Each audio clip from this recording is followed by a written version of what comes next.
नमोस्तु नमोस्तु नमो अरिहन्ताणं नमो सिद्धाणं नमो ऐरियाणं नमो उवज्जायाणं नमो लोये सव्यसाहुणम्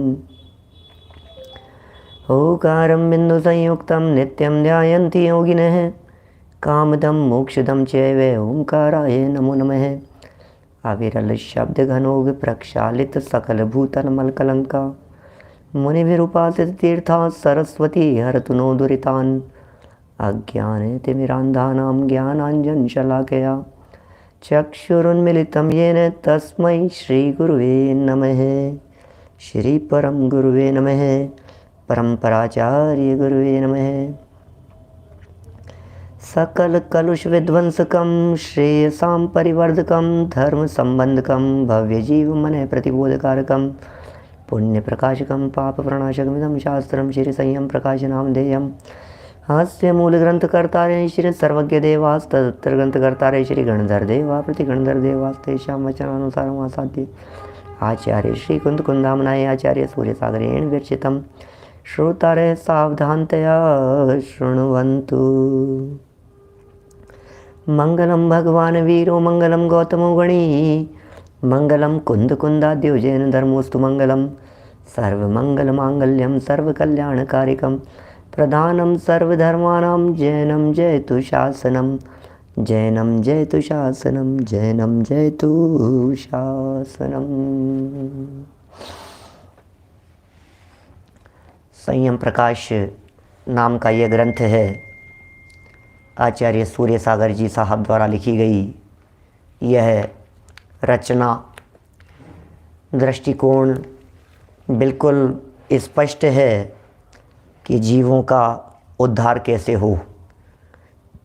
अत्यंत स्पष्ट है ग्रंथ लेखन का प्रयोजन कि कहीं भी किसी भी तरह की विकृति न रह जावे। यह जीव विकृति से कैसे मुक्त होगा, बस एक ही प्रयोजन है। किनकी करना है पूजन, यह करने के पहले पहले वो पूजन करने वाला कौन है और जिनकी की जा रही है उनका भी वास्तविक स्वरूप क्या है, ये जान लेना ज़रूरी है। आज तो फिर कुछ एक ऐसे महत्वपूर्ण मुद्दे की तरफ हम बढ़ना चाह रहे हैं जिसमें यह स्पष्ट लिख दिया है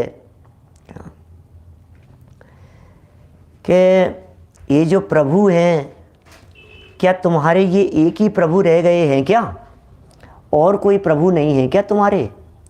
क्या तुम्हारे और कोई परमात्मा नहीं है क्या? क्या तुम इन तीर्थंकरों के अलावा और किसी को नहीं पूजते हो, नहीं पूछते हो क्या? ऐसा क्यों आखिर?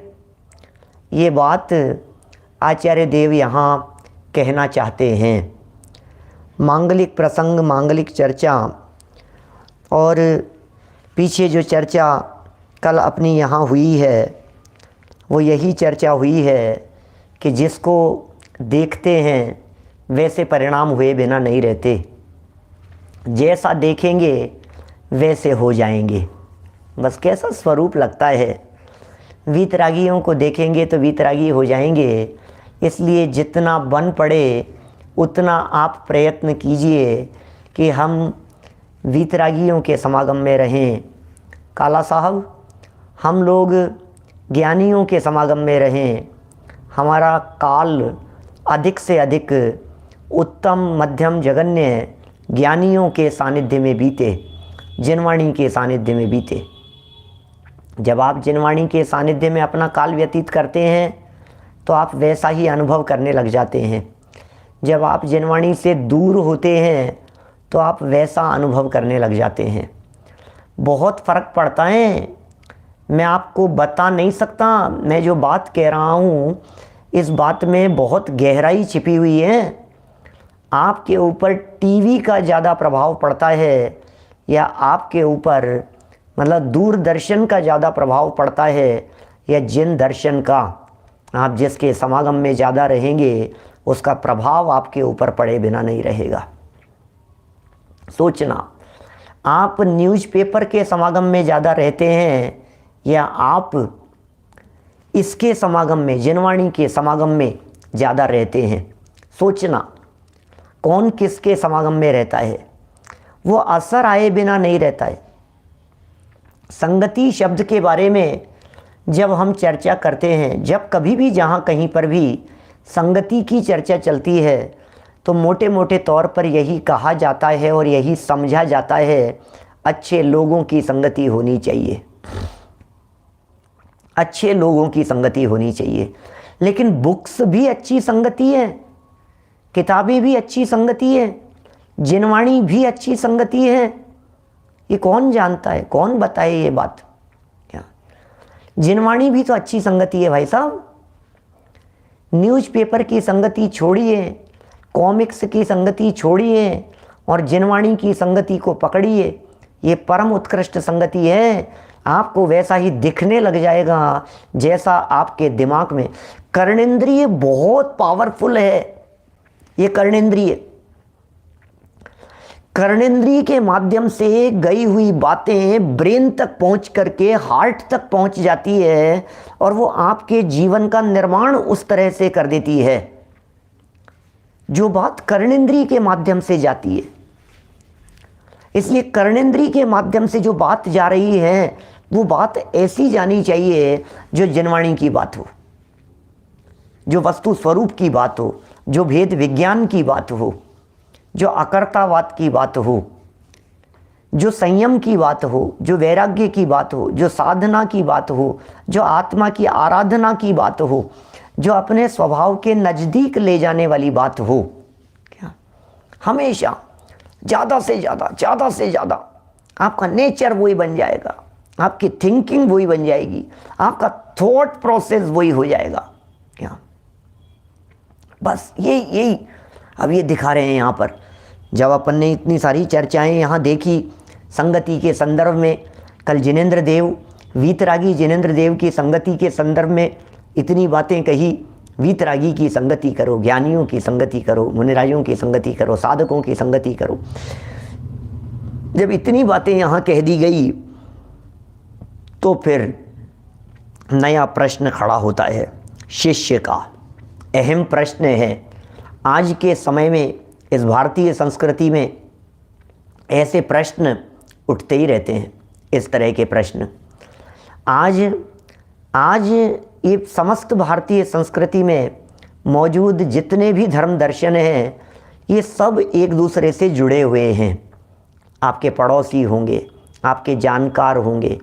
आजकल तो इंटरकास्ट मैरिज होने लग गई हैं, रिश्तेदारियां होती हैं, स्कूल के फ्रेंड्स होते हैं, सर्कल में होते हैं, हमारे बगल वाले मकान में रह रहे हैं, पड़ोस में रह रहे हैं, कलीग हैं, कर्मचारी हैं, अधिकारी हैं, बिजनेस डीलिंग्स हैं, जैनियों की अजैनों के साथ में, अन्य दर्शन वालों के साथ में, अन्य परंपरा वालों के साथ में।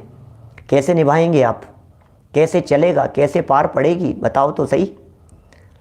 और वे कहते हैं क्या बात करते हो यार, आप लोग सिर्फ ऋषभ देव को ही मानते हो क्या? सिर्फ इन तीर्थंकरों की, ऋषभ देव आदि तीर्थंकरों की प्रतिमाओं को मानते हो क्या? सिर्फ आप इन्हीं तीर्थंकरों को मानते हो? आप और किसी की प्रतिमा को नहीं मानते हो? आप और लोगों को नहीं पूजते हो क्या? आप औरों की भक्ति पूजन आराधना नहीं करते हो क्या आप? देखिए बड़ा सुंदर प्रश्न उठा रहे हैं। 342 नंबर पेज पर बीच में दिया है एक प्रकरण। क्या जैन लोगों की बात कर रहे हैं। जैन लोग केवल ऋषभ देव आदि की मूर्ति की क्यों पूजते हैं? मूर्ति को ही क्यों पूजते हैं? क्या जैन लोग केवल, सुधार लेना, जैन लोग केवल ऋषभ देव आदि की मूर्ति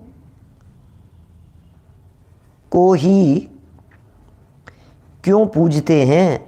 अन्य देवों की मूर्तियों को क्यों नहीं पूजते? क्या वे जैनों के शत्रु हैं? आप हनुमान जी की प्रतिमा को क्यों नहीं पूज रहे हो? आप गणेश जी को नमस्कार क्यों नहीं कर रहे हो? वो कोई जैनों के दुश्मन है क्या? प्रश्न उठता है इस तरह का। आप हमारे देवी देवताओं को क्यों नहीं मानते हो? आप महादेव जी को क्यों नहीं मानते हो? आप वहाँ क्यों नहीं जाते हो? आप यहाँ क्यों नहीं जाते हो? आप इनको क्यों नहीं मानते हो? आप इनके मंदिर में क्यों नहीं जाते हो? ये कोई दुश्मन है क्या कोई जैनियों के? इसमें क्या हो गया? क्या बताएं भाई साहब। देखिए, जबकि हमारा ये जो भारत है, जबकि हमारी जो भारतीय परंपरा है, हमारा जो भारत का संविधान है, बहुत उत्कृष्ट संविधान है भारत का। इस भारतीय संविधान में विचारों की अभिव्यक्ति की स्वतंत्रता है, मान्यता की स्वतंत्रता है, देवी देवताओं की मान्यता की स्वतंत्रता है। हर धर्म, हर दर्शन वाला व्यक्ति अपनी अपनी श्रद्धा के अनुसार, अपनी अपनी मान्यता के अनुसार जिसे वो मानना चाहे, जिसे वो पूजना चाहे, उसे वो पूज सकता है, उसके आगे मस्तक झुका सकता है। इतनी स्वतंत्रता ये संविधान हमारे को देता है, उसके बावजूद भी आपस में तो इस तरह के प्रश्न उठते ही हैं। यार ऐसा क्या है यार, हम तुम्हारे साथ में गए थे, तुम हमारे साथ में नहीं आए, तुमने हमारे भगवान के हाथ नहीं जोड़े, तुमने ऐसा नहीं किया। प्रश्न तो प्रश्न है, जिज्ञासा तो जिज्ञासा है भाई साहब। दुश्मन है क्या तुम्हारे जैनियों के कोई? ये जैन लोग बड़े कट्टरवादी हो गए। और कट्टरवादी क्या हो गए? जो जैन हैं उनकी बात कर रहे हैं। ऐसे जैन बच्चे कहाँ हैं? दुनिया में तो इसी तरह के जैन देखेंगे जो नामधारी जैन हैं, जो नाम से जैन हैं, जो सब जगह पर जाते हैं। समाधान करेंगे, बड़ा अच्छा समाधान कर रहे हैं, ये बहुत ही सुंदर समाधान है। इसका समाधान इस प्रकार जानना चाहिए। क्या कह रहे हैं?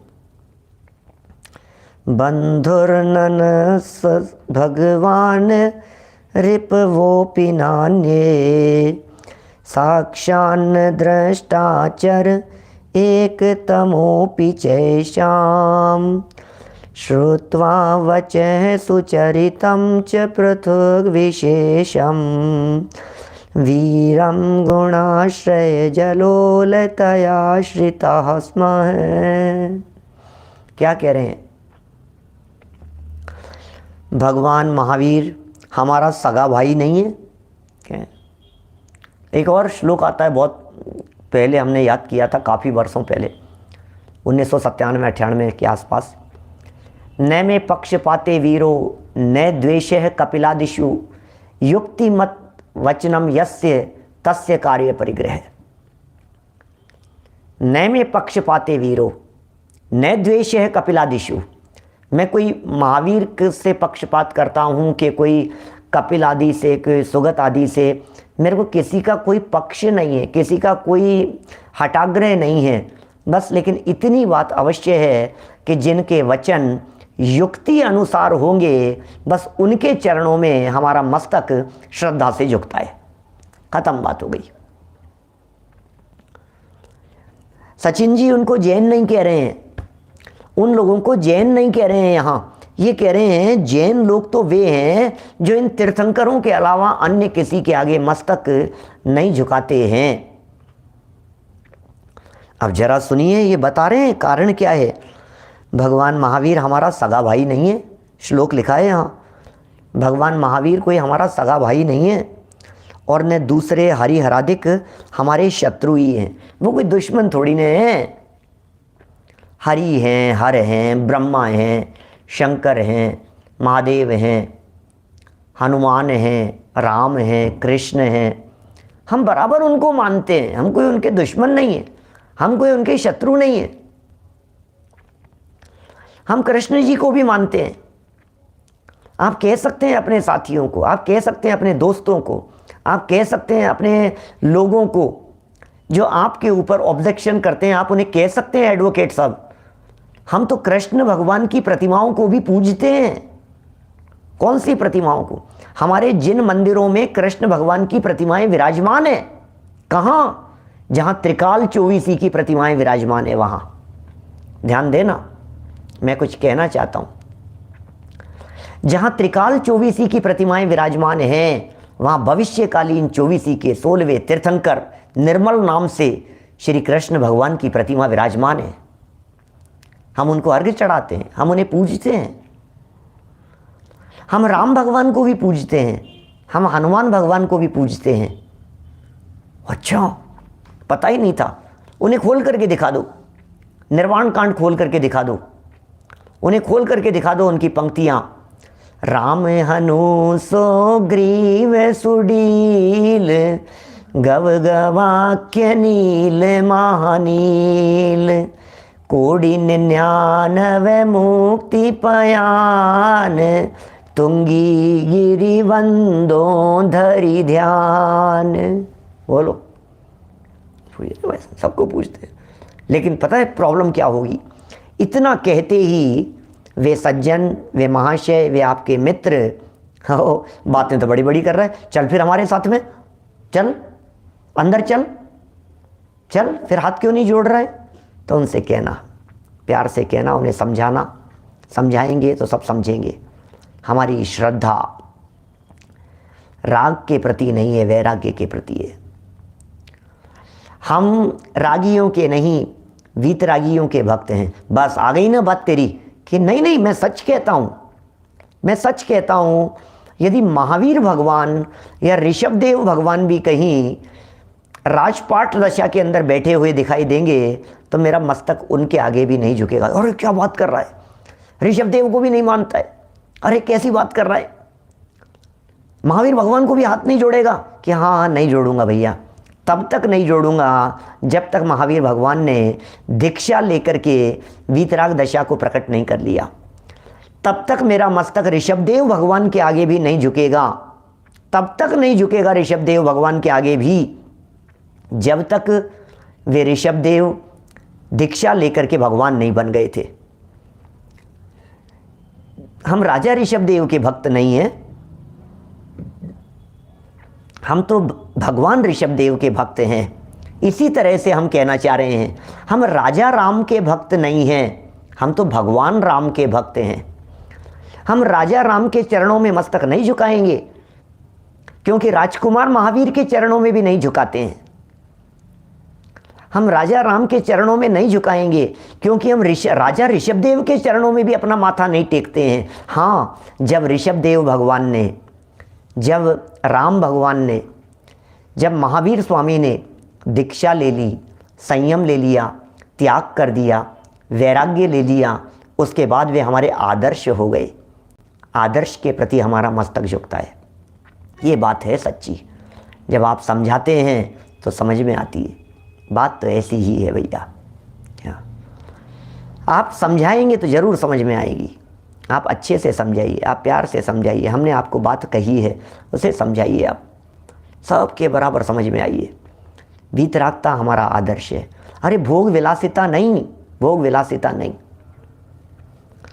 जहाँ तक श्वेतांबर प्रतिमाओं की आप बात कर रहे हैं, कपड़े और वस्त्र आभूषणों से युक्त, श्रृंगार से युक्त प्रतिमा की आप बात कर रहे हैं, मैं कहता हूँ, उन साधियों से भी कहता हूँ, साधर्मियों से कहता हूँ, भाइयों से कहता हूँ, भैया एक बात बतलाओ, हमारे मुनिराज कितना धन रख सकते हैं? हमारे मुनिराज दिगंबर साधु तो रखते ही नहीं हैं। श्वेतांबर साधु आपके यहाँ, क्या वे गोल्ड की चेन रख सकते हैं? क्या आप उन्हें सोने की चेन पहना सकते हैं? तो आप कहेंगे नहीं नहीं भैया, 14 उपकरण कहें, इससे ज़्यादा नहीं रख सकते हैं। पक्का कि हाँ बिल्कुल पक्का।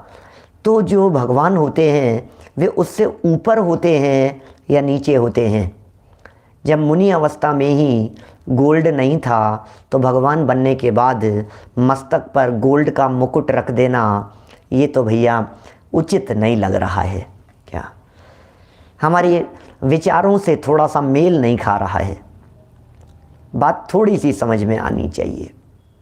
वीतरागता पूज्य है, वीतरागता पूज्य है। जिन्हें देख करके, अरे राग देख करके राग का परिणाम आता है, वीतरागता देख करके वीतरागता का परिणाम आता है। बिल्कुल वीतरागता दिखनी चाहिए हमारे को, दिखेगी वीतरागता। देखना आपके भाव बनेंगे, विशुद्धि बढ़ेगी, अंदर से पवित्रता बढ़ेगी। ये सब बातें यहाँ सिखा रहे हैं। धीरे धीरे समझ में आएगी बातें, बस समझते चले जाएं, बस देखते चले जाएं। बोलो, देखिए यहाँ जो बात कह रहे हैं, हमें तो सबको समझाना है, झगड़ा किसी से थोड़ी ना करना है। झगड़ा किससे करेंगे भाई? क्या भले रूठ जाए ये सारा जमाना, हमारे संजीव जी ने लिखी है, बात तो सही है, लेकिन ये बात किसी को कहने के लिए नहीं है, ये अडॉप्टेबल नहीं है ये बात। भले रूठ जाए ये सारा जमाना, अरे नहीं, नहीं रूठे सारा जमाना, क्यों क्यों क्यों रूठेगा? क्या दृढ़ता होनी चाहिए, इस एंगल से ये बात 100% बराबर है। दृढ़ता होनी चाहिए, नहीं झुकेगा हमारा सर, रागियों के आगे नहीं झुकेगा, वीतरागियों के आगे ही हमारा सर झुकेगा। लेकिन रूठ क्यों जाए सामने वाला व्यक्ति? रूठेगा नहीं, हम प्यार से समझाएंगे। कोई झगड़ा थोड़ी ना करना है, विवाद का काम नहीं है, यहाँ तो अभिप्राय का काम है, यहाँ तो मेरी श्रद्धा का सवाल है। नरेंद्र बाकलीवाल जी साहब, ये तो मेरी श्रद्धा का सवाल है भाई। ऐसा थोड़ी ना है कि किसी से भी कुछ भी करा लो। यार देखो यार, अपने अच्छे रिश्तेदार हैं, अपने जानकार हैं, परिचित हैं, और मुझे हार्ट का ऑपरेशन कराना है, बोलो क्या करें, वो भी हार्ट के डॉक्टर हैं। अब अपन यदि उनसे नहीं कराएंगे तो वो बुरा मानेंगे क्या? अरे यार देख लो यार, इनसे ही करा लो यार, अभी अपने चाचा जी के ब्याई जी लगते हैं यार, अब इन्हीं से करा लो, अब क्या हो गया है, अब ये इनसे ही करा लो यार, अभी अब हार्ट का ऑपरेशन कराना है, क्या फ़र्क पड़ गया है? अभी बुरा मान जाएगा भाई, दोस्त के चाचा जी लगते हैं, अब इनसे ही करा लो, फिर वो क्या सोचेंगे, फिर रोज़ का उठना बैठना है अपना, अच्छा नहीं लगेगा। अरे क्या बात कर रहे हो? अच्छा लगने नहीं लगने का क्या सवाल है इसमें? क्या अच्छा लगने नहीं लगने का सवाल नहीं है, मेरी ज़िंदगी मौत का सवाल है यार।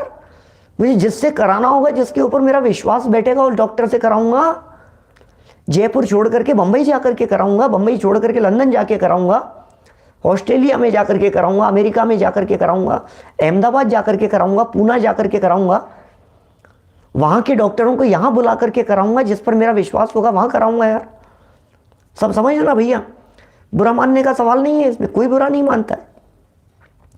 चलो मैं आपसे कहता हूँ, ये बात तो छोड़ो आप, यहाँ तो देवताओं की चर्चा चल रही है, यहाँ तो परमात्माओं की चर्चा चल रही है, इसमें तो आप झगड़े तक उतर आए हो। लेकिन मैं आपसे पूछता हूँ, आपका दोस्त कट्टर बीजेपी वाला है, आप कट्टर कांग्रेस वाले हो, क्या झगड़ा हुआ क्या आपका कभी? नहीं हुआ, कोई बात नहीं। बीजेपी वाला है तो बीजेपी वाला रहने दो, हम कांग्रेस वाले हैं तो कांग्रेस वाले रहने दो, या आप पार्टी वाले हैं तो आप पार्टी वाले रहने दो, में क्या फ़र्क पड़ गया है? दोस्ती पक्की है, वोट अपना अपना है, इसमें क्या हो गया? ऐसा ऐसा नहीं होता है, दोस्ती पक्की है हमारी आपस में, वोट अपना अपना। भैया वोट तो मैं समर्थन तो इसी का करूंगा भैया, कोई बात नहीं, कोई बात नहीं, तो इसमें क्या हो गया? इसमें क्या हो गया? कितना स्पष्ट है भाई साहब, कितना स्पष्ट है, बहुत स्पष्ट बात है, बहुत क्लियर कट बात है। झगड़ा होता ही नहीं है, झगड़े का सवाल ही नहीं है। झगड़ा तो करोगे तो झगड़ा होगा ना भाई साहब, क्या नहीं होता है? ये यहाँ कितना अच्छे से समझा रहे हैं। प्रश्न तो उठता है, लेकिन प्रश्न तो उठता है कि क्या आप इन तीर्थंकरों के अलावा दूसरे भगवान को नहीं जोड़ते हो, हाथ मस्तक नहीं झुकाते हो? भैया क्या बताएं, नहीं दिखाते, नहीं झुकाते, उसमें क्या हो गया, है ना? देखिए देखिए, लिख रहे हैं, जवाब लिख रहे हैं यहाँ, कुछ कुछ तो बात बतलाएंगे महाराज साहब भी। मैंने तो मेरी बात कह दी है आपसे, कुछ बातें मैंने अपनी बात आपसे कही है, शेयर की है, जचनी चाहिए, समझ में आनी चाहिए, श्रद्धा का सवाल है। भगवान महावीर हमारा सगा भाई नहीं है, ये लिख रहे हैं, ये बंधुर न से भगवान, क्या लिख रहे हैं? वो बंधु नहीं है कोई हमारा, ये जो भगवान हैं, और न दूसरे हरिहराधिक हमारे शत्रु ही है।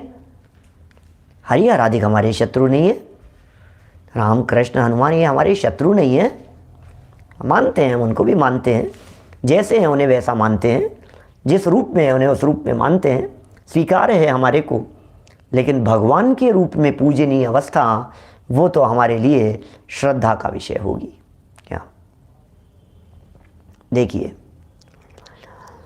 जितने भी धर्म प्रवर्तक विशिष्ट पुरुष हुए हैं, उनमें से एक को भी हमने प्रत्यक्ष नहीं देखा।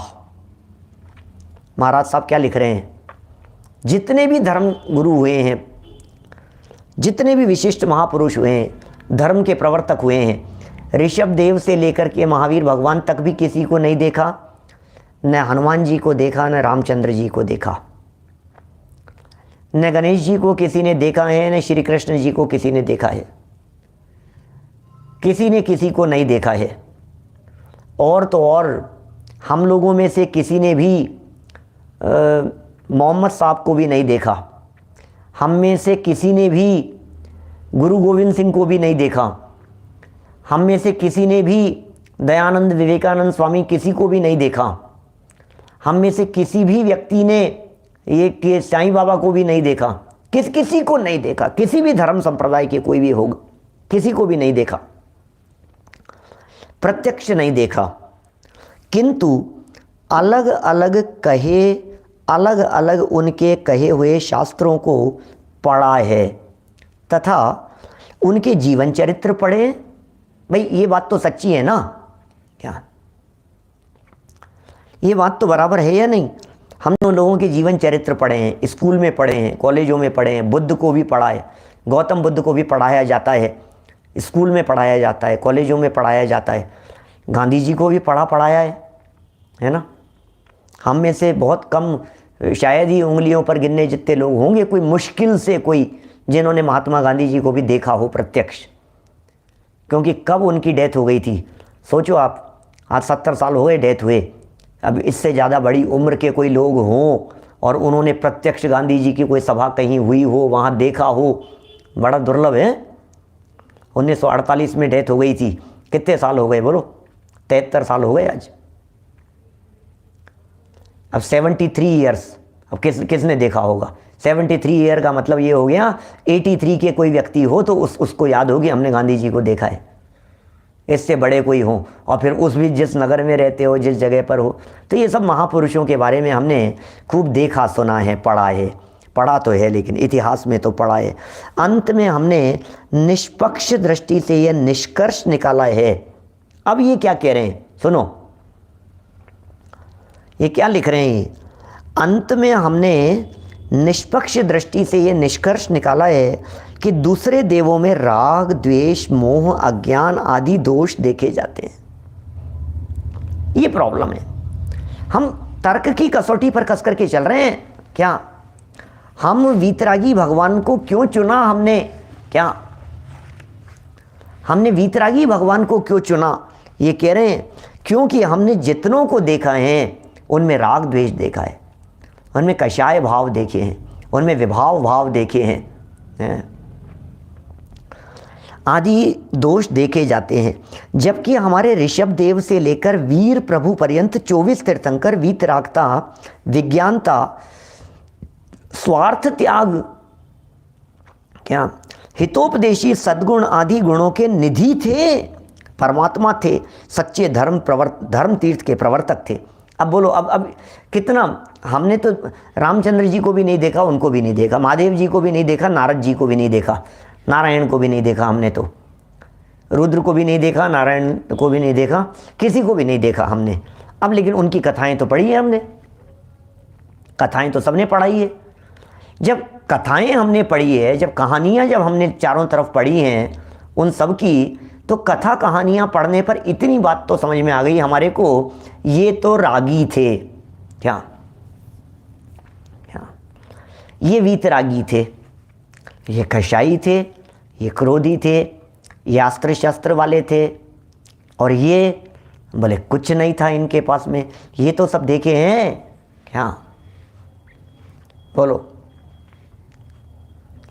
देखे, मंदिर देखे हैं, क्षेत्र देखे हैं, हिस्टोरिकल प्लेस जहाँ हो, घूमने फिरने के स्थान जहाँ हो, वहाँ जाने के संदर्भ में तो मैं कुछ नहीं कहता हूँ, लेकिन ज़बरदस्ती तो जाना नहीं चाहिए। खामखा तो हम क्यों जावे। लेकिन किसी जगह का कोई फेमस है तो फिर तो वो दूसरे स्थानों की जैसे हो गया ना। जैसे वेटिकन में है, वेटिकन सिटी सबसे वर्ल्ड की स्मॉलेस्ट कंट्री है ना, वेटिकन सिटी सबसे बड़ा चर्च है, वहाँ पोप का शासन चलता है, सबसे बड़ा चर्च है, लोग देखने के लिए जाते हैं वेटिकन सिटी में। तो ठीक है, कोई बात नहीं, हम भी गए थे, बहुत सालों पुरानी बात हो गई। तो मेरा कहने का मतलब और भी जहाँ कहीं कुछ इस तरह का है, अब समझ लीजिए आप ये अक्षरधाम की चर्चा है जैसी है, कोणार्क का सूर्य मंदिर है, अब एक बार देख लिया तो राग टूट गया, बस खत्म, देख लिया और क्या है, देखने लायक है, बहुत सुंदर बना है, बहुत सुंदर बना है, और क्या करोगे उसमें। लेकिन बस दृढ़ रखना, दृढ़ रहना, श्रद्धा बराबर मतलब ऐसी रखना। ताजमहल में चले जाते हैं, सब जगह पर जाते आते हैं, लेकिन ऐसा तो नहीं है कि पड़ोस के मंदिर में जाकर के रोज़ ही देख देख करके आ रहे हो। अरे ज़िंदगी में एक ही बार होगा ना, ये तो आर्किटेक्चर देखने की दृष्टि से आप जा रहे हो वहाँ, तो ज़िंदगी में एक ही बार तो जाएगा ना व्यक्ति, रोज़ रोज़ तो नहीं जाएगा ना, ऐसा तो नहीं हो सकता है ना। जस्ट लाइक पिकनिक स्पॉट और कुछ नहीं, इसके अलावा कुछ नहीं है जितेंद्र जी साहब, और कुछ भी नहीं है। यहाँ तो जीवन में एक बार जा रहे हो तब तक तो ठीक है, और यदि दोबारा यदि आप वहाँ चले गए तो इसका मतलब है कि कुछ न कुछ वहाँ कोई चीज़ आपकी श्रद्धा, मान्यता और अभिप्राय के अंदर जुड़ी हुई है, बैठी हुई है। सो तो नहीं होना चाहिए, उसी का निषेध है। देखिए यहाँ क्या बात लिख रहे हैं, ये बिल्कुल स्पष्ट समझ में आता है, उनकी जीवनी पढ़ने पर स्पष्ट समझ में आता है, उनके द्वारा कही गई बातें देखने पर बिल्कुल स्पष्ट ये सारी बातें समझ में आ जाती है कि यहाँ क्या कहा जा रहा है। क्या हमारे जो 24 तीर्थंकर हैं, इनमें राग नहीं है, इनमें द्वेष नहीं है, इनमें मोह नहीं है, इनके अस्त्र शस्त्र नहीं है, इनका वातावरण कितना सहज, शांत, निर्मल दिखाई देता है। देखो ये सब चीज़ें, मोह, राग, द्वेष, अज्ञान आदि दोष देखे जाते हैं इनमें, और इनमें नहीं देखे जाते हैं। ये क्लियर समझ में आ रही है ना, कंपैरिजन कैसे करेंगे। पता है भक्तामर स्तोत्र का एक श्लोक आता है, यदि देखने मात्र का निषेध होता तो मानतुंगाचार्य ये कथन नहीं करते। सुनना मेरी बात सुरेंद्र जी, बाबू जी साहब, विद रेफरेंस बात कर रहा हूँ मैं। यदि जाने की परमिशन दे रहा हूँ, एक बार वन टाइम जाने की बात कह रहा हूँ, तो मैं बहुत सोच समझ करके बात कह रहा हूँ, आचार्यों के प्रमाण सहित मैं बात कह रहा हूँ। क्या क्या लिखा है, मत्वेति नाथ नहीं, मन्ये वरम हरिहरादय एव दृष्ट्वा, दृष्टेषु येषु हृदयं त्वयि तोषमेति। क्या किं वीक्षितेन भवतो भुवि येन नान्य कश्चिन्मनोहरति नाथ भवान्तरेपि। बोलो, भक्तामर स्तोत्र बोलने वालों से पूछो जरा, कौन जानता है इसका अर्थ, क्या लिखा है इसमें, इस श्लोक में क्या लिखा है भक्तामर के इन पंक्तियों में। मन्ये वरम हरिहरादय एव दृष्ट्वा, बहुत अच्छा मानता हूँ मैं कि मैंने हरि को देख लिया, हर को देख लिया, महादेव जी को देख लिया, शंकर जी को देख लिया, विष्णु जी को देख लिया, सब जगत के देवी देवताओं को देख लिया, दुनिया के सब मंदिरों में घूमाया, देख आया मैं। बहुत अच्छा हुआ जिग्नेश भाई, बहुत अच्छा हुआ कि मैं देख करके आ गया हूँ। मन्ये वरम, मन्ये मानता हूँ मैं, क्या वरम श्रेष्ठ मानता हूँ। क्या श्रेष्ठ मानते हो, क्या अच्छी बात मान रहे हो, क्या लिख रहे हो अपने आप के बारे में, क्या अच्छा हो गया, क्या अच्छा ही हुआ कि मैं पहले सबको देखे आया और बाद में हे ऋषभदेव भगवान आपको आकर के देखा। यार तुम कैसी बात कर रहे हो, आप कैसी बात कर रहे हो, उनको देख करके आया, इसे अच्छा कह रहे हो मानतुंगाचार्य देव, आप अच्छा कह रहे हो इस बात को कि मैं सब जगह पर जाया है कि हाँ बहुत अच्छा हुआ। क्यों, क्योंकि यदि पहले उन सब को देखे बिना मैं भगवान महावीर स्वामी के पास में आया होता तो मन में यह बात बनी रहती कि चलो उधर भी चल के देख लें, क्या पता इससे ज़्यादा अच्छे भगवान मिल जाएं, क्या पता वो ज़्यादा अच्छे हों, क्या पता वो ज़्यादा भला करने वाले हों। मन में ये दुविधा बनी रहती, लेकिन बहुत अच्छा हुआ कि पहले सबको देख लिया, आज आपके पास में आया हूँ, मुझे बहुत संतोष है कि मैं सही ठिकाने पर आ गया हूँ। क्या ये परीक्षा प्रधानीपना है संजीव जी साहब, ये परीक्षा प्रधानीपना है, इससे दृढ़ता आती है अंदर में। अब फाइनल हो गया, अब निर्णय हो गया। क्या एक बार देख तो लेते। ऐसा हो जाता है ना, ऐसा मन में हो जाता है। पता है ये संबंधों में इस तरह का होता है, आपसी संबंधों में रिश्ते जुड़ते समय इस तरह का होता है। एक बार देख तो लो, फिर कहीं ऐसा नहीं अब आप कर रहे हो नक्की करिए, एक बार वो भी देख तो लो, क्या उनको भी देख तो लो। कहीं कहीं ऐसा नहीं हो, सामान खरीदते समय ऐसा होता है, बिजनेस करते समय ऐसा होता है, सब जगह पर एक बार देख तो लो, नहीं सेटिस्फेक्शन हो जाएगा एक बार, हाँ चलो अच्छा हुआ, इन्होंने भी देख लिया, इन्होंने भी देख लिया, चलो अच्छा हुआ कि गलत जगह पर नहीं पहुँचे, हम गलत जगह पर हम नहीं जा रहे हैं। ये बहुत चीज़ें, मतलब कैसा साइंटिफिक है हमारा जैन दर्शन, साइकोलॉजिकल बात करता है, बिल्कुल बिल्कुल ऐसे अंदर से बात करता है कि आप देखो, जरा देखो एक बार, हम जो बात कह रहे हैं और वो क्यों कह रहे हैं। हमें कोई युद्ध क्षेत्र में थोड़ी ना जाना है, हमें कोई लड़ाई थोड़ी ना लड़नी है धनुष बाण लेकर के। हमारा तो उद्देश्य भैया अपने में समा जाना है, हमारा तो उद्देश्य भैया अपने आत्मा को जानना पहचानना है। अध्यात्म प्रकाश जी साहब विदिशा से बोलो। हमारा तो उद्देश्य एकमात्र इतना है कि हम तो अपने आप को जानें, अपने आप को पहचानें, अपने आप में समा जाएं, अपने आप में सिमट जाएं। हमें किसी से राग नहीं है, किसी से द्वेष नहीं है, किसी से लाग लपेट नहीं है, कुछ नहीं है। हम तो सीधी सच्ची बात करते हैं भैया, इसलिए बहुत अच्छा हो। हम तो भैया देख परख करके, जांच परख करके ये हैं कि ये कि ये बस। मेरे मिथ्यात्व रूपी रोग का ऑपरेशन मैं किससे कराऊंगा, इसका डिसीजन मैं आपके ऊपर नहीं छोड़ता हूं, इसका डिसीजन मेरे हाथ में रहेगा। कंट्रोलिंग मेरे पास में है, डिसीजन मैं लूंगा। मुझे अपने मिथ्यात्व रोग का ऑपरेशन किससे करवाना है। मेरी श्रद्धा जिसके प्रति झुकेगी, जिसके प्रति मेरा विश्वास बनेगा, मैं उसके प्रति अपना मस्तक झुकाऊंगा। ये मेरे विश्वास का मामला है, प्लीज़, ये मेरी लाइफ का मामला है। मैं कहता हूं सुनो, आप अपनी बच्ची की सगाई करते समय आप निर्णय लेते हैं कि आपकी बच्ची को निर्णय लेने देते हैं? बोलिए, बच्ची की सगाई करनी है, हमने कह दिया बेटा यही अच्छा है।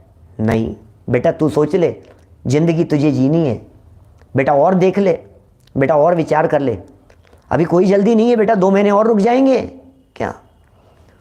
हम 2 महीने और रुक जाएंगे बेटा, कोई बात नहीं, और देख ले, 3 लड़के और देख ले, 4 ऑप्शन और दिखा देंगे उसको। बोलो, 4 ऑप्शन और दिखा दिए बेटा, ये देख, वो लड़का देख ले, वो कैसा है वो देख ले बेटा, तू तेरा निर्णय, क्योंकि ज़िंदगी तुझे जीनी है, 4 बार मिल करके देख ले, मीटिंग करा देंगे, चले जा उनके साथ में, हम चलते हैं वहाँ, चल करके देख ले, यहाँ चल करके देख ले, चाय पी आओ, जाओ जा करके कॉफ़ी पी आओ साथ में जा करके, कोई बात नहीं, देख आओ, निर्णय कर लेना एक बार। फिर क्यों इतनी बात कर रहे हो आप भैया? पूरी ज़िंदगी का सवाल है। क्यों इतनी सी ज़िंदगी का सवाल, जो 40 साल आगे की ज़िंदगी है, सिर्फ 40 साल आगे की ज़िंदगी के सवाल के अंदर आप इतना विचार करने लग गए और इतना सोच समझ करके ऐसी शिक्षा देने लग गए उसे, और वो भी बराबर कहती है। मैं ये कहता हूँ भैया सुनो, यहाँ 40 साल की ज़िंदगी का नहीं, जन्म जन्मांतरों का सवाल है, यहाँ तो शादी अनंत काल का सवाल है। बोलो क्या करना है, सोच समझ के निर्णय करना पड़ेगा। श्रद्धा बराबर गलत जगह पर नहीं चलेगी। ये श्रद्धा है ना, ये श्रद्धा की वरमाला गलत जगह पर नहीं डाल दी जाए। एक बार वरमाला यदि गलत जगह पर डल गई, यदि गलत जगह पर श्रद्धा चली गई, तो बड़ी मुसीबत का सामना करना पड़ेगा। सुनिए क्या लिख रहे हैं ये, उनमें विज्ञानता है, उनमें सर्वज्ञता है, वे स्वार्थ त्यागी हैं, वे हितोपदेशी हैं, आदि अनेक गुणों की निधि है ये परमात्मा। जिन परमात्माओं की हम बात कर रहे हैं, क्या जिन परमात्माओं की हम चर्चा कर रहे हैं, ये परमात्मा अनेक गुणों के निधान हैं। जिन परमात्माओं की हम बात कर रहे हैं आपके बीच में, ये परमात्मा वीतरागता, सर्वज्ञता जैसे अनंत गुणों के खजाने हैं। ऐसे सच्चे परमात्मा थे, सच्चे धर्म तीर्थ के प्रवर्तक थे। इसलिए निर्दोष होने के कारण, क्या इसलिए निर्दोष होने के कारण एवं सद्गुणों की निधि होने के कारण हम उन तीर्थंकर भगवान की भक्ति, स्तुति तथा पूजा करते हैं।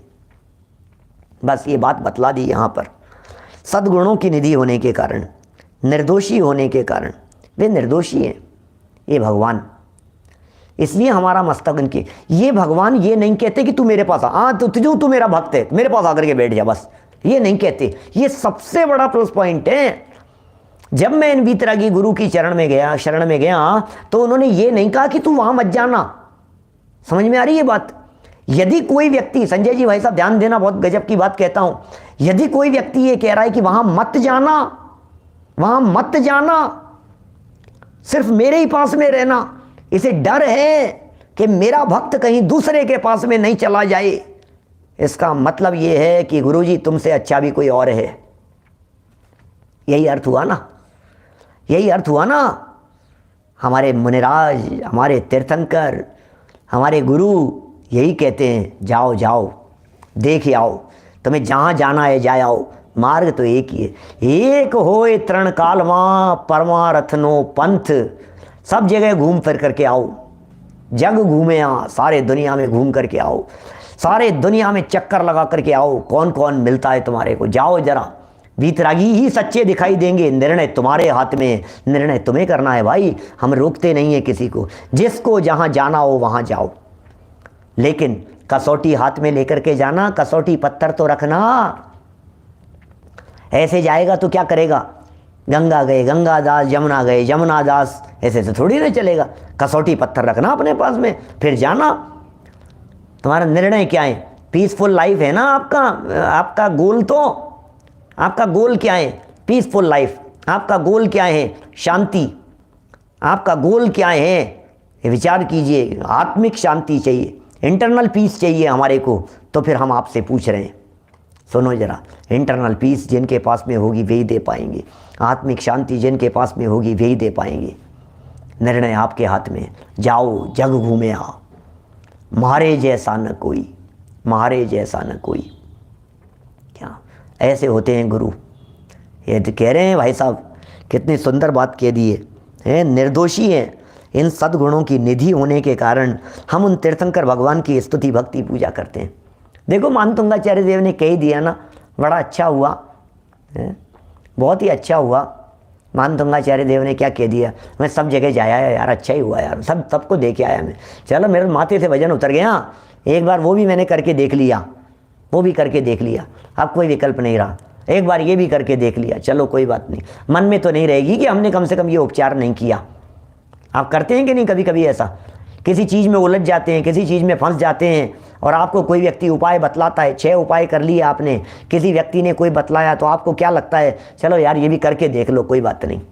कम से कम मन में तो ये नहीं रहेगी कि हमने हमारी तरफ से पूरा काम नहीं किया, कम से कम ये तो नहीं रहेगी कि हमने हमारी तरफ से उसमें ढील तो नहीं दी, नहीं, हमने अपनी तरफ से पूरा काम किया, हमारे हृदय से हमने जिस हमसे जो बन सकती थी वो हमने किया काम, फिर बैठे जो होगा, हमने हमारी तरफ से तो पूरा प्रयत्न किया, बाद में तो पछतावा नहीं रहेगा कि नहीं। देखो अंत समय में ऐसा ही होता है, लास्ट मोमेंट पे डॉक्टर जवाब दे देवे, अपन सोचते हैं, अपने मन में रह जाती है यार, काश उन डॉक्टर को भी दिखा लेते, एक बार उनसे भी राय तो ले लेनी चाहिए थी ना यार, उन्होंने इतना कहा था कि तुम एक खुराक हमारी ये लेकर के देखो, उन्होंने इतना कहा था कि तुम ठीक हो जाओगे, मन में ही रह गई, काश दे लेते, कोई बात नहीं अब कर लेते, उन्होंने तो जवाब दे ही दिया था, फिर कर अपने क्या फ़र्क पड़ता है बोलो। लेकिन ध्यान देना, इसका मतलब ये नहीं है कि किसी ने कह दिया कि तू उसके यहाँ जाकर के माथा टेकिया सही हो जाएगा, तो ये माथे का इस्तेमाल करना बराबर, इस माथे का बराबर इस्तेमाल करना कि नहीं काश मैं करके देख लेता, वहाँ भी माथा टेकिया था, अरे नहीं, ऐसा नहीं, ये तो उपचार की बात चल रही है, सर टेकने की बात नहीं चल रही है, यहाँ तो शारीरिक इलाज की बात चल रही है भाई साहब। क्या यहाँ जो बात चल रही है ये देह के उपचार की बात चल रही है। क्या देखो सब कितने लोग ऐसे हैं जो सब मानते थे, कितने ही लोग ऐसे हैं, जीवन बदलता है ऐसे ही, जिनकी होनहार भली होती है उनका जीवन बदल जाता है भैया, बातें समझ में आने लग जाती है, उनके अंदर में सारी बातें उतरने लग जाती है। उनकी प्रतिमाओं की भक्ति स्तुति करने से शुद्ध आदर्श की स्मृति के कारण हमारा आत्मकल्याण होता है। माने ये जो भगवान हैं, इन भगवान की जो प्रतिमाएं हैं, वो प्रतिमाओं की भक्ति स्तुति करने से आदर्श दिख रहे हैं वे हमारे को। प्रतिमाएं हैं ना, इन प्रतिमाओं की भक्ति कर रहे हैं, प्रतिमाओं की स्तुति कर रहे हैं, ये प्रतिमाएं बिल्कुल वैसी की वैसी है, नकली नहीं है, डुप्लीकेट नहीं है, किसी तरह का कोई मेल मिलावट नहीं है इसके अंदर। ऐसे आदर्श की स्मृति के कारण हमारा आत्मकल्याण होता है और कहा भी है। अरे बड़ा गजब का प्रश्न उत्तर दे दिया नीचे, बहुत सुंदर दोहे दिए हैं, देखो जरा पढ़ता हूँ। दो दोहे दिए हैं, प्रश्न किया है दोहे में और जवाब भी दिया है दोहे में। प्रतिमा धातु पाषाण की, प्रगट अचेतन अंग। क्या प्रश्न देखो जरा, बड़ा गजब का प्रश्न है। प्रतिमा धातु पाषाण की, प्रगट अचेतन अंग। पूजक जन को पुण्य फल, क्यों कर दे अभंग। प्रश्न समझ में आया क्या? प्रतिमा तो धातु की है यार, धातु है तो, ये प्रतिमा तो पाषाण की है, पत्थर की है। अब ये प्रकृति अचेतन अंग है, तो ये पूजने वालों को पुण्य का फल कैसे देगी? ये बात हमारे समझ में नहीं आती है, ये कैसे देगी? ये जो लोग मूर्ति बनाते हैं ना, वो लोग कहते हैं इस तरह की बात, अरे यार ये क्या देगी, ऐसी मूर्तियाँ तो हमारे गोडाउन में बहुत सारी रखी हुई है, ये क्या कर देगी ये प्रतिमाएं, हम तो रोज बनाते हैं। रोज महावीर को आदिनाथ, आदिनाथ को महावीर, प्रतिमाओं को चिन्ह बदल देना, बना लेना, मूर्तियां गढ़ देना, ये तो हमारे रोज का काम है। वी आर गॉड मेकर, ऐसा कहते हैं वो, हम भगवान बनाते हैं। अब ये क्या कर देंगे, ये पत्थर क्या करेगा? ये हमारे यहाँ तो बन करके निकला है, ये क्या करेगा? कुछ दम नहीं है, ऐसी बातें करते हैं। तो बात तो लग रही है भैया, पुद्गल है, अचेतन है, धातु की है, पाषाण की है, उसका क्या फल मिल जाएगा? धातु पाषाण की प्रतिमाओं में क्या फल मिल जाएगा और कैसे मिल जाएगा? मिलेगा कैसे ये तो बतलाओ भावेश भाई। मैंने समझ में ही नहीं आ रही है बात, गले नहीं उतर रही है। वो पत्थर की मूर्ति वहाँ दुकान पर पड़ी हुई थी, मेरे सामने वो आदमी उसके ऊपर पैर रख करके खड़ा हुआ था, घिस रहा था, पॉलिश कर रहा था, और आज उसको ला करके हमने यहाँ रख दी और कहते तुम इसको हाथ जोड़ोगे तुम्हारे कैसे हो जाएगा? बोलो। उत्तर में बड़ा गजब का लिखा है, जवाब दे रहे हैं। भाव स्वभाव सुजीव के, उपजे कारण पाए। क्या? पुण्य पाप इनते बंधे, यो भाखी जिन राय। बस क्या? भाव स्वभाव सुजीव के, भाव जो है ना, ये जीव के जो भाव हैं, सुभाव, अच्छे भाव इस जीव के ये उत्पन्न होते हैं बस उन्हीं का कारण पाकर, जीव के परिणामों का कारण पाकर। कितना सुंदर जवाब दिया है। अरे कोई पत्थर की मूर्ति कुछ कर देती हो ऐसा नहीं है, वो धातु की मूर्ति कुछ कर देती हो ऐसा नहीं है क्या? ये धातु की मूर्ति, पाषाण की मूर्ति, पत्थर की मूर्ति, रत्नों की मूर्ति, ये कुछ नहीं करेगी, इससे कुछ नहीं होता है। तो फिर किससे होता है? कि जीव के जिस जिस प्रकार के भाव होते हैं, जीव के जिस तरह के अपने परिणाम होते हैं, भक्ति के परिणाम होते हैं, वैराग्य के, वीतरागता के परिणाम होते हैं, ये कह रहे हैं पुण्य पाप इनते बंधे, भावों से बंधता है। योगेंदु देव कहते हैं योग सार में, परिणाम से ही बंध है और मोक्ष भी परिणाम से, यह जान कर हे भव्य जन परिणाम को पहचानिए। सारा खेल परिणामों का है, सारा खेल भावों का है। टोडरमल जी साहब जगह जगह लिखते हैं फल तो परिणामों का लगता है भैया, फल तो भावों का लगता है। भाव संभालिए, भाव संभालिए, ये लिख रहे हैं यहाँ पर, ये क्या लिख रहे हैं? पुण्य पाप इनते बंधे, ये जनागम है, ये कह रहा है प्रतिमाएं कुछ नहीं करेगी। घिस डालो प्रतिमाएं, उससे क्या होगा? प्रतिमाओं को घिसने से कुछ नहीं होगा, तो फिर किससे होगा? पुण्य पाप इनते बंधे, तुम्हारे भावों से बंधता है। यो भाखी जिन राय, जिनेंद्र भगवान ने, जिनेंद्र देव ने इस प्रकार का प्रतिपादन किया है। साक्षात जिनेंद्र देव की वाणी में ये बात आई है कि भैया सुनो, क्या जो भी तुम्हारे को फल मिलेगा वो इनसे नहीं मिलेगा, अपने से ही मिलेगा। इसका मतलब ये है बाहरी वातावरण, बाहरी जो भी उसका गेटअप है, ये सब तो निमित्त मात्र है, असली चीज तो अंदर क्या हो रहा है ये बताओ। क्या क्या असली चीज़ क्या है? बोले अंदर क्या हो रहा है, आपके भीतर क्या चल रहा है। बाहर में तो ठीक है, बाहर में बैठा है, मंदिर में भाव कर रहा है पाप के, पाप बंधेगा तुझे, मंदिर में बैठे बैठे भी पाप बंधेगा। घर में बैठे पुण्य बांधे, मंदिर बैठे पाप।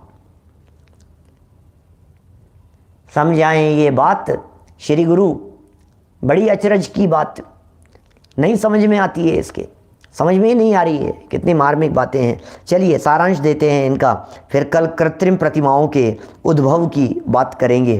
वो भी बड़ा गजब का प्रकरण है, कहाँ से कैसे चल पड़ी और किस तरह से ये सब परंपराएं आज तक चल रही है।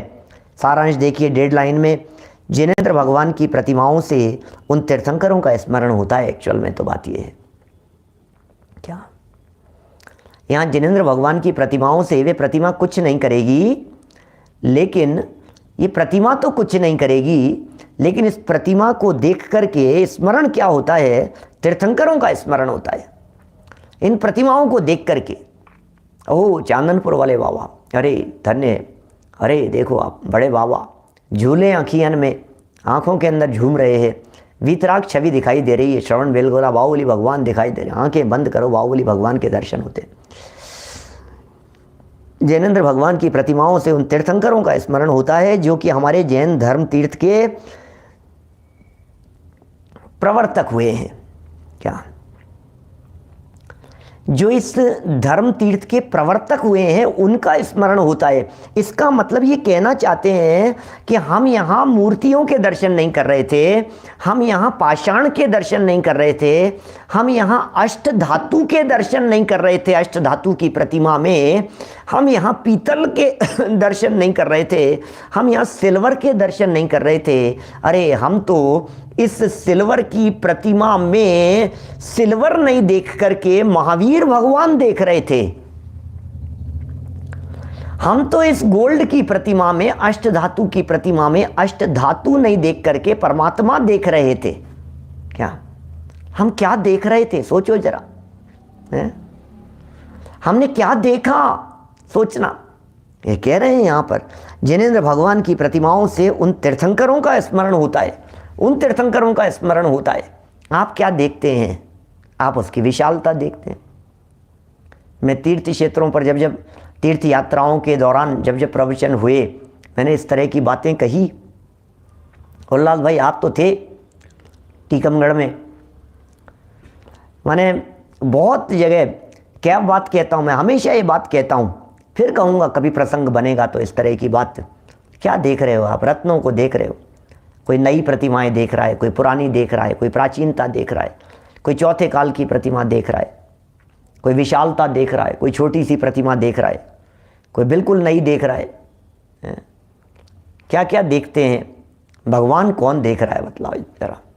यहाँ तो भगवान दिख रहे हैं, हमें तो आदिनाथ दिख रहे हैं, जो कि हमारे जैन धर्म तीर्थ के प्रवर्तक हुए हैं, वे भगवान दिखने चाहिए। इस तरह से हम इन प्रतिमाओं को देखकर सच में यदि भगवान को देखते हैं तो निश्चित ही हमारा हित हुए बिना नहीं रहेगा। हम सब इनके माध्यम से वीतरागता को देखें, वीतराग छवि को देखें।